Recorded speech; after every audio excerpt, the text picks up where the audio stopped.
नमस्कार, जय शिवराय। मी प्रकाश जमदडे, सरचिटणीस पुणे शहर राष्ट्रवादी काँग्रेस पार्टी शरदचंद्र पवार।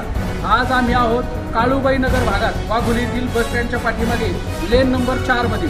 आता या लेन नंबर 4च्या नागरिकांनी मला इकडे बोलवलं होतं, यांना पाण्याचा एक थेंबही येत नाही। मी वेळोवेळी इथं चौकशी केली असता त्यांच्या असं झालं की जी पाईपलाईन आहे ही जुनी पाईपलाईन आहे आणि ही जुनी पाईपलाईन पूर्ण बंद झालेली आहे आणि खालच्या भागात आहे पाणी फार तर 5 मिनिटं येतं, त्यांना आलेलंही कळत नाही आणि पाणी भरता येत नाही। आता बोरवेललाही पाणी कधी येतं कधी नाही येत, त्याच्यामुळे त्यांना पाण्याचा खूप अडचणीचा सामना करावा लागतोय।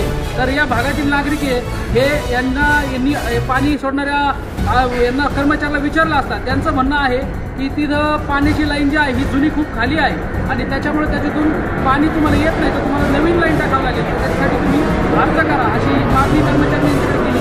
आज सर्व लोक या भागातील नागरिक एकत्र आलेले आहेत आणि काका काय आहे तुम्हाला पाण्याची काय परिस्थिती त्यांच्याकडून जाणून घेऊ आपण। पाणी किती वेळ येतं तुम्हाला?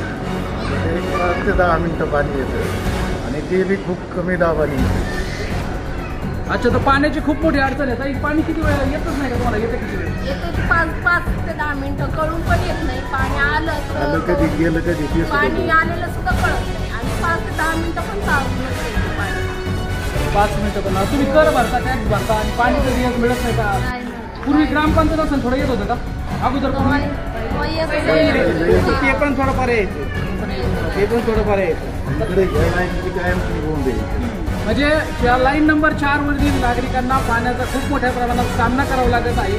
तर मी पुणे महानगरपालिकेचे पाणी पुरवठा विभागाचे अधिकारी यांना या व्हिडिओच्या माध्यमातून विनंती करतो, हा व्हिडिओ तुम्हाला पाठवतोय। इथं साधारणतः 200 नागरिक राहत आहेत, 200 कुटुंब राहत आहेत, परंतु यांना पाणी भेटत नाहीये। तर कृपया आपण आपले संबंधित कर्मचारी इंजिनियर या लाईन नंबर 4ची पाहणी करण्यासाठी पाठवा, इथला प्रश्न समजून घ्या, यांना तात्काळ एक नवीन लाईन टाकून यांचा पाण्याचा प्रश्न सोडा। तुमचं पाणी जर नाही आलं तर आपण आंदोलन करणार, सांगितलं होतं तुम्ही करायचं। जर पाणी नाही आलं तर आंदोलनाची तयारी राहणार, BMCच्या ऑफिसवरती आंदोलन करणार।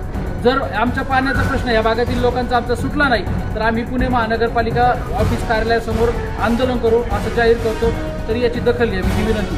आम्ही लवकरच अर्ज तुमच्यापर्यंत पाठवत आहोत। धन्यवाद। जय हिंद, जय महाराष्ट्र।